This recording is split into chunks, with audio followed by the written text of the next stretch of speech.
I want to make sure that I understood it and that other people understood that research. But then on the day of the presentation, I'd find myself standing up in front of a room full of people without fully knowing the connectors in the story I was getting ready to tell.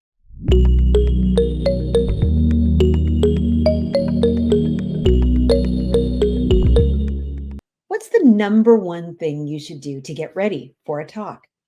Well, when you're preparing, there are a lot of things to do, right? You got to make sure that presentation deck is completed. You've got all the content in there. You've done your research. You've got all the okays to use what you're using. You got to make sure you look presentable. You got to know the room you're presenting in. You got to make sure the tech is set up and that you have everything you need to succeed. And all of these things are important. However, the number one thing you should be doing is rehearsing your talk.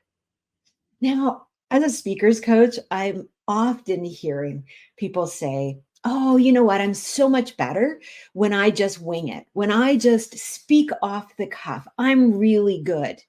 And while I understand this belief, what I know is it's not about you.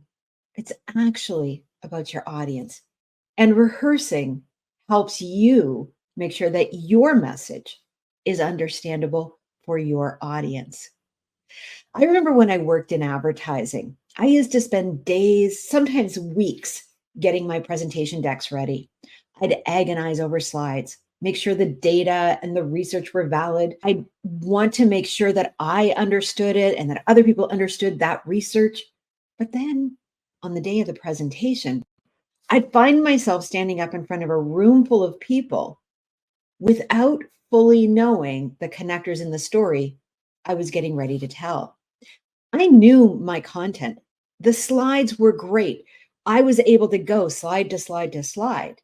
That was never an issue. And I've always been a good presenter. But it was always the transitions between the slides and the connectors within the story that would get lost. Because you see, I was making it up as I was going along. And this is the challenge when we're relying upon our brain to be able to make it up in the moment. What happens is we are doing a great job slide to slide, but the connectors and the transitions get lost along the way.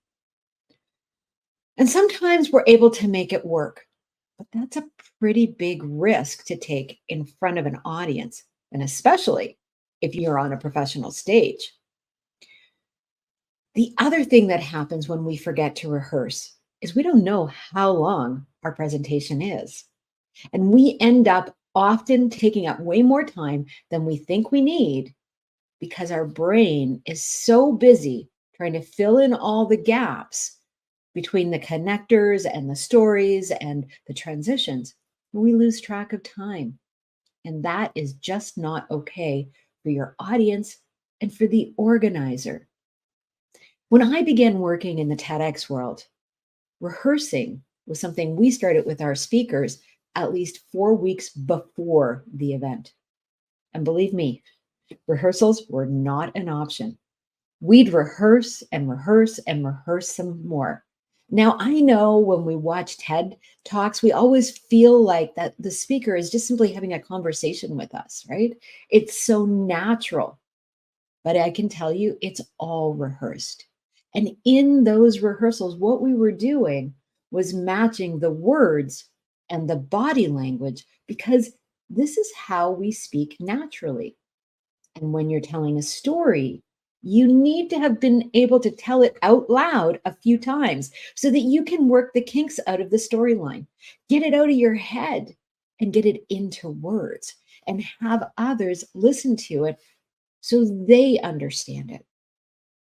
So when I get asked if a rehearsal is necessary, I always say yes. So for me, I say the number one thing that you need to do when you know you've got a talk or a presentation coming up is building in the time to rehearse.